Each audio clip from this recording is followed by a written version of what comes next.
Talk about the family a little bit. My son's in the other combine. Okay. My dad's in one of the semis. Right. My cousin's in the grain cart. My brother-in-law's in the other truck. My sister's probably bringing lunch out tonight. My wife is working, but she'll be out later tonight. She does the books, and she also works in town for Mount Marty College. My other son is at Mount Marty College down in Yankton right now. Yep. But you know, his dreams are to end up back on the farm someday also. So we're in expansion mode right now, trying to get the operation big enough to support what hopefully someday will be 3 families. I have a daughter that's in high school yet, freshman in high school. She doesn't know where the farm is.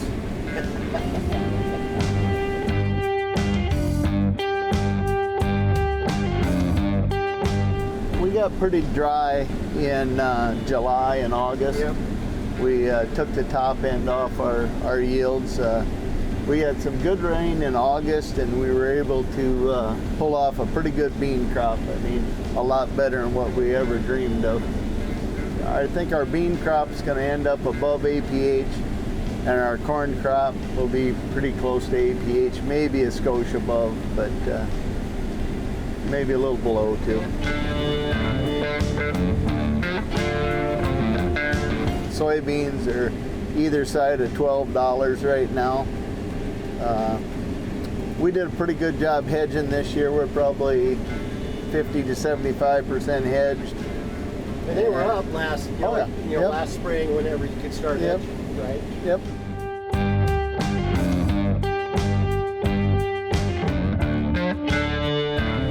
You know, the technology, you talk about auto steer. I don't even know where I'm at here. No, I'm not even lined up. We run auto steer when we're combining soybeans religiously, but with corn, not quite as much. All right, Doug, you're loaded.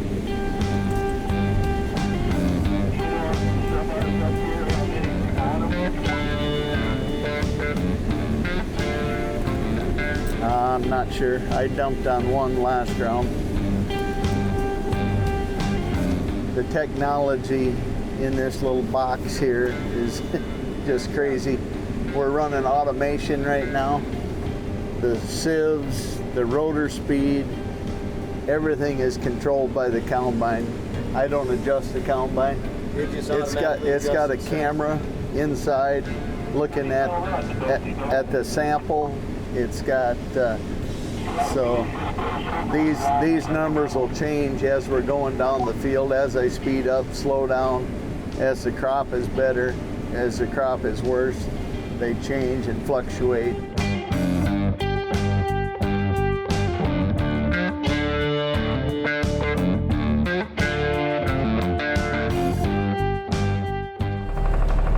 So you've been farming since '59? Yeah. Seen any changes? Yes, a lot of them. And most of them are good changes. See, when you get my age, you don't have to think. Everybody else does your thinking for you. That sounds kind of handy, really. Well, we've had a pretty good day so far. And the definition of a good day is if nobody gets hurt. Always, That's priority number one. yes, priority number one, and stay safe. Yep. This machinery, and we can replace that, but people are pretty hard to replace.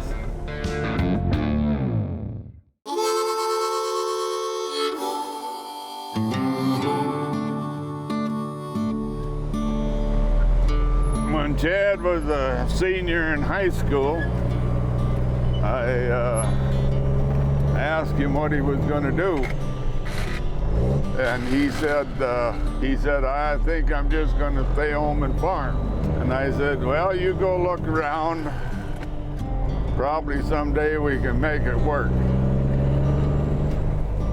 So he went into the service. I got a letter from him. He said, I'm laying over here in the desert in a foxhole with a car hood over me. The bombs are dropping, the earth is shaking. If I ever get out of here, I'm gonna come home and farm. I said, I can handle it. When he come back, we made it work.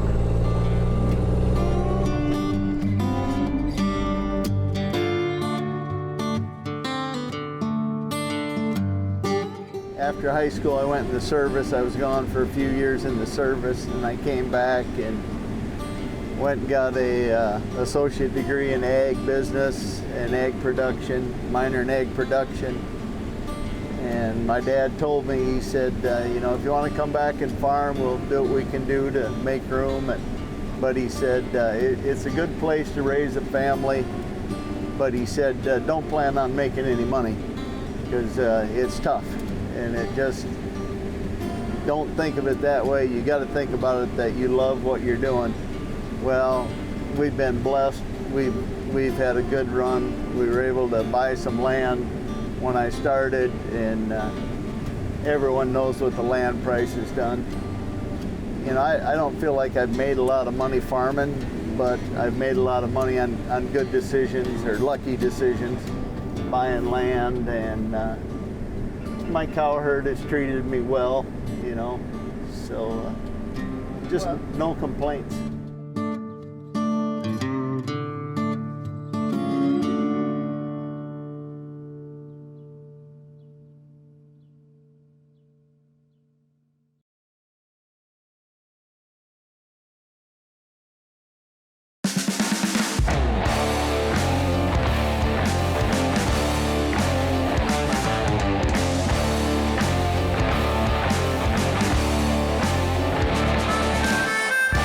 Perfect world, we'd run 2 grain carts and 2 combines in corn. This is the first year we've ran two corn. We've been running 2 soybeans, but I bought a new corn head last year and we kept the old one, so now we're running 2 here. And it works, it's just a little bit, it's faster, but it's a little bit slower waiting here and there. But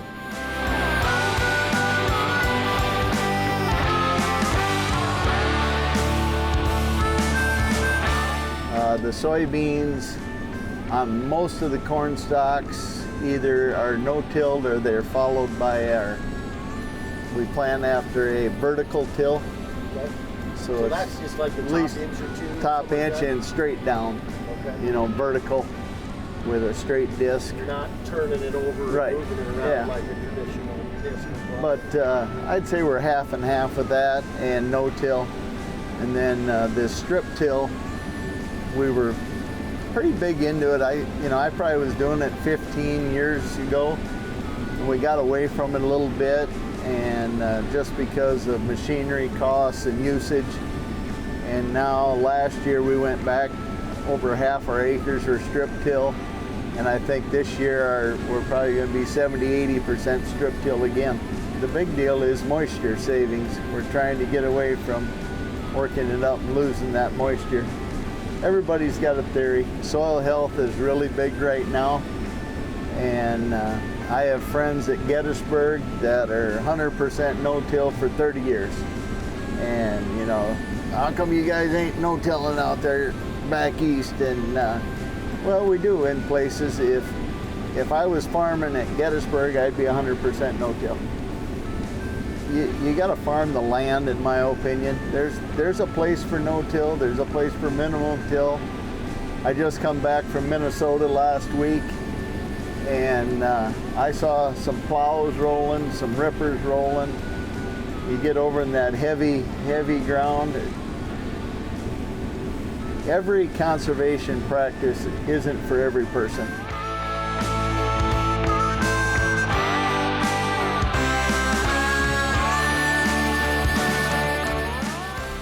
Yeah, it's a busy time of the year, but they say we might get a little rain tomorrow. Yep. And that's always good.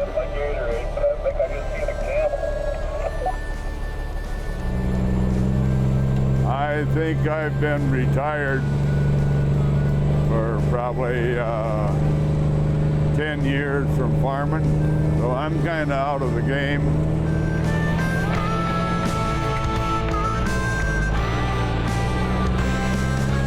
But I'm lucky I got something to do. And then if they tell me to do something that I don't want to, I'm busy.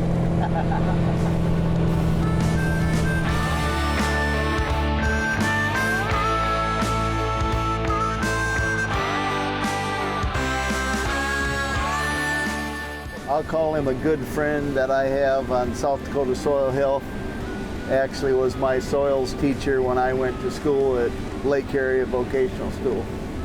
And we butted heads going through school because it had to be this way, and this is the only way it was going to work.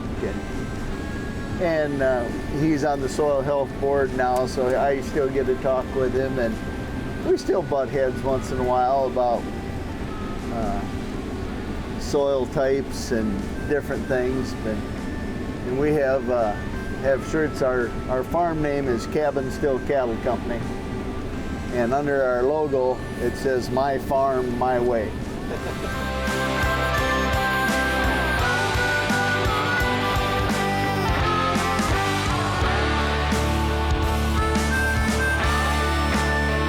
Since I was born, I've always wanted to work and work and work. And a lot of the times I don't even see it as work.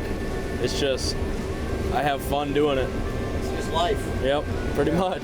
Yep. We went last night till 2 a.m., just us three, because we could do it with just 3 guys, and they have a blast doing it too, which makes me happy. Like nights like tonight, it's just absolutely gorgeous out. We just about do as much as we can, especially if there's rain in the forecast for the weekend. I'd much rather be combining than this than combining when it's snowing and 10 degrees or something. We must be losing some. We just lost another one. Slide out a little bit, Doug. Slide out, slide out, slide out. This is 12 roll, 30. This is 30 feet. I know they make a 16.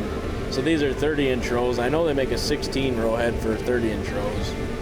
But, God, that's a lot of weight, too. These things are heavy. But they have to be for all this wear and tear that happens. This combine's brand new this year, and I still haven't put any grain on the roof. I plan to do that the whole year. It's the goal. Yeah, I was close. I've had it run off the side of the tank.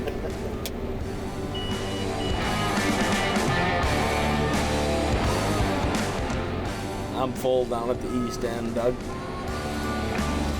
So all those guys get switched, but you and your dad just keep rolling. Pretty much, yeah.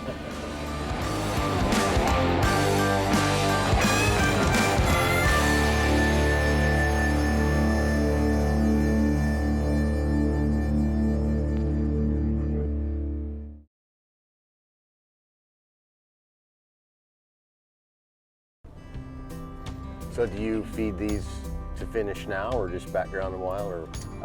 You know, over the last 15 years, we've fed them all the way. Last year, we had some feed issues and a good market, so we ended up backgrounding them and selling them.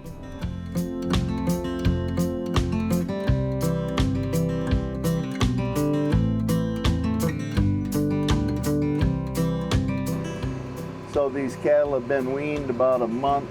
They're still on their starter grower ration. They get some chopped hay and silage, some distillers, and a little bit of corn to get them started, get their guts working. We'll be going to the next ration in probably another couple weeks here. We've been on the farm where the feedlot is. That's 4 generations there. My great-grandpa and grandma lived there when I was growing up. Nice big, but it wasn't quite big enough. And we had to bring everything into town, and bringing the machinery into town's kind of a pain.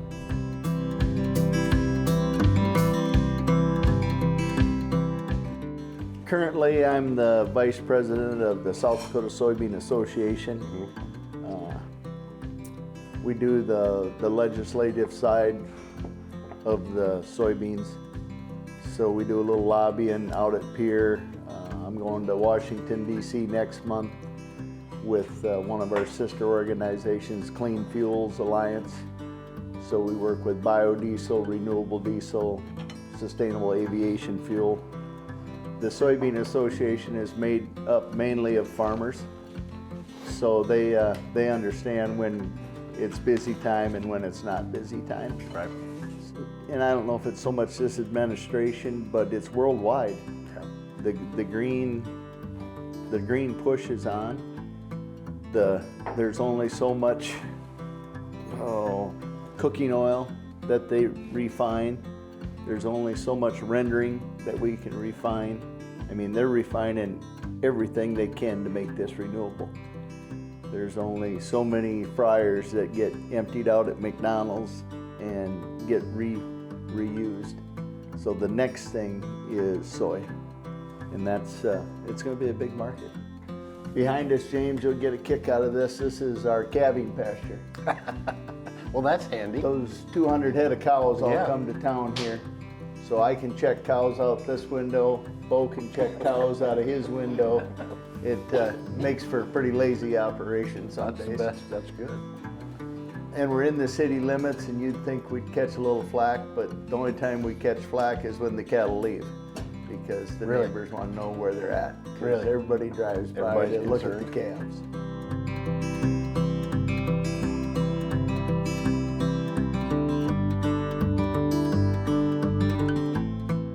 Yeah, looks like Mother Nature is going to give us till about noon. Okay. What are you thinking? You want to call Doug and Scott and have them down here at 9? We should be done. Yep, that works. I mean, you got enough fuel, you can go with your combine, and I'll fuel up and Yep. be behind you. Yep, I'll be down at your house in a second. I'm trying to find a coat. Yeah, we're just leaving the farm. We'll be there. All right, sounds good.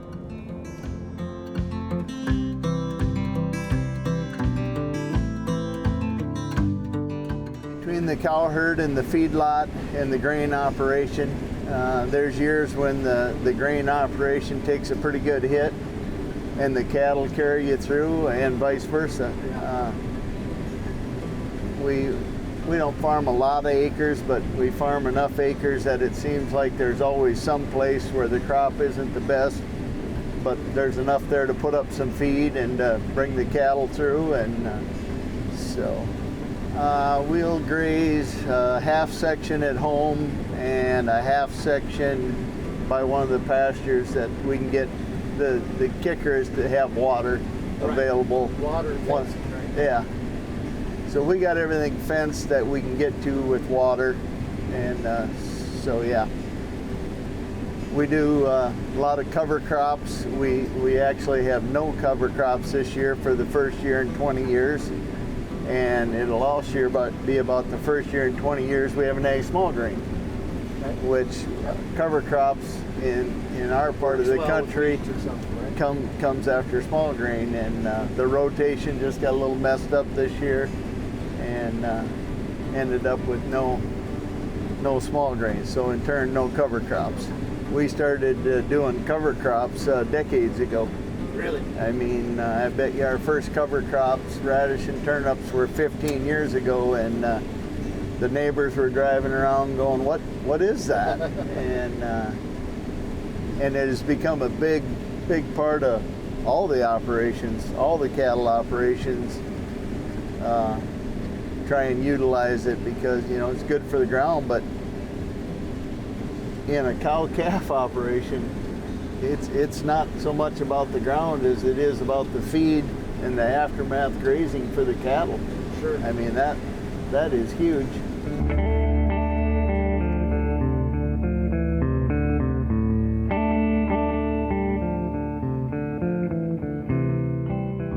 Talking to Bo last night in the combine, he was talking about, you know, work and calling this work, and he said it's not really work, it's just what we do, and it's life, and I think that's pretty cool, you know. And I think the service that you guys do, you know, all the different things you volunteer for is part of that too. So.